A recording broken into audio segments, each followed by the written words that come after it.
Lebaran sudah di depan mata, berbagai persiapan pun dilakukan mulai dari baju baru hingga menyiapkan kue-kue yang akan dihidangkan di hari yang spesial tersebut. Namun Anda harus waspada karena ternyata sebagian kue yang ada di pasar mengandung bahan-bahan buruk dan juga berbahaya. Keju curah, susu curah palsu hingga boraks digunakan salah seorang oknum untuk membuat kue yang akan dijual murah. Lantas bagaimana aksi kecurangan oknum tersebut? Saya Reni Risti, berikut penelusuran tim reportase investigasi selengkapnya.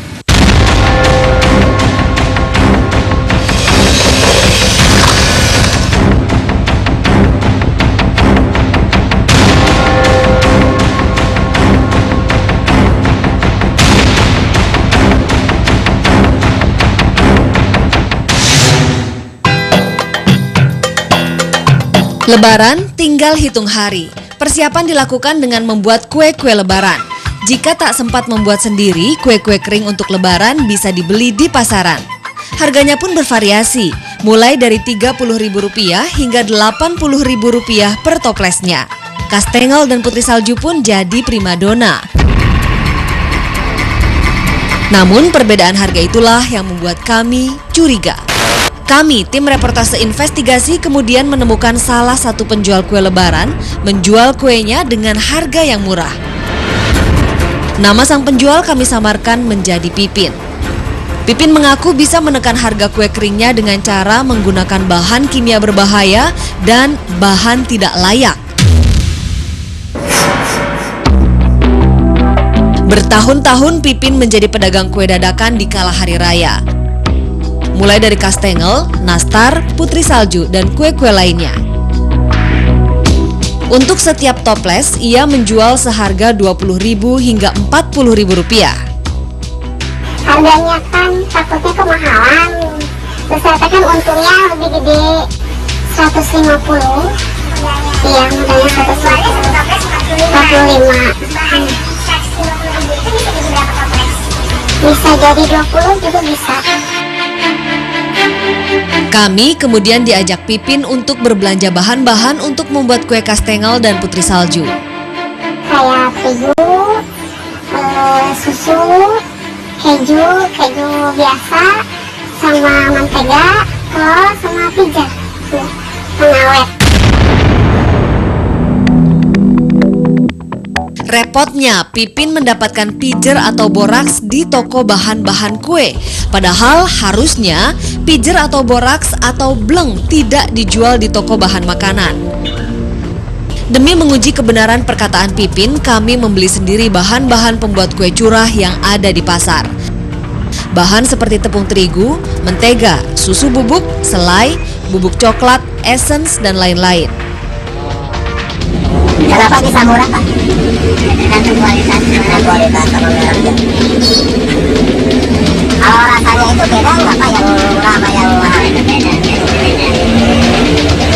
Nah, Pak, ini Pak, pertanyaan terakhir. Kalau itu biasanya kalau kayak keju, susu, terigu itu pakai bahan pengawet nggak, Pak? Yang murah Bapak yang murah? Biasanya enggak. Kami pun mencari toko lain berharap mendapatkan informasi yang lebih jelas. Beberapa penjual menyadari perbedaan fisik dari bahan curah dan bahan bermerek, namun mereka tidak peduli. Kenapa bisa murah, Bu? Bedanya sama yang bermerek apa sih, Pak? Bu, dari segi apanya gitu? Bisa dari memang kualitasnya. Itu Bu, rasanya tuh sama nggak sih, Bu? Yang curah sama yang bermerek?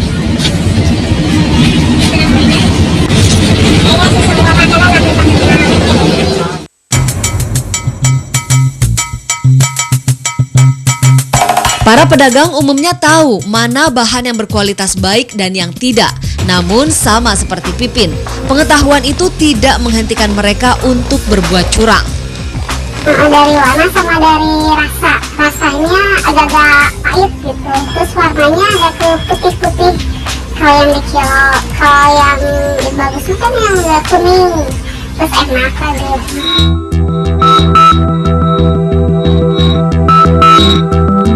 Selanjutnya, Pipin memperlihatkan kepada kami cara membuat kue kastengel dan putri salju.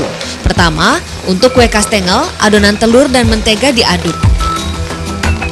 Tak lupa ia tambahkan pijer atau boraks. Ia pun sangat irit menggunakan telur, yaitu 2 butir merah telur untuk 1 toples. Terus sebelum ada yang pesan saya suka bikin dulu adonan yang belum dicetak, simpan dulu di kulkas, baru itu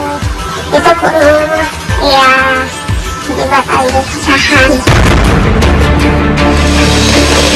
Pipin jelas tahu bahwa pijer atau boraks seharusnya tidak ditambahkan dalam bahan makanan karena berbahaya bagi tubuh. Kayaknya buat di rumah aja bikinnya. Iya, beda. Dari rasa sama wanginya, sama warnanya beda. Warnanya agak ke putih-putih gitu, ke kuning. Keju yang ia gunakan untuk membuat kastengel pun terlihat berbeda. Saat ditekan, keju terasa kenyal, berbeda dengan keju lain yang hancur saat ditekan. Keju menjadi tambahan dalam adonan dan tambahan untuk pemanis di atas kue kastengel. Selain kastengel, Pipin juga membuat kue putri salju. Cara membuatnya tidak jauh beda dengan membuat adonan kastengel. Adonan pun dibentuk hingga kalis, kemudian dicetak berbentuk bulan sabit. Setelah itu adonan dicelup dengan gula halus yang dicampur dengan susu bubuk.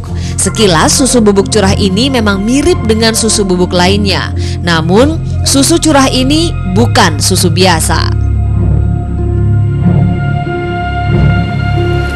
Produksi kue kering Pipin beredar luas di pasar dan juga toko-toko kue. Lantas bagaimana agar Anda dan keluarga Anda tidak tertipu?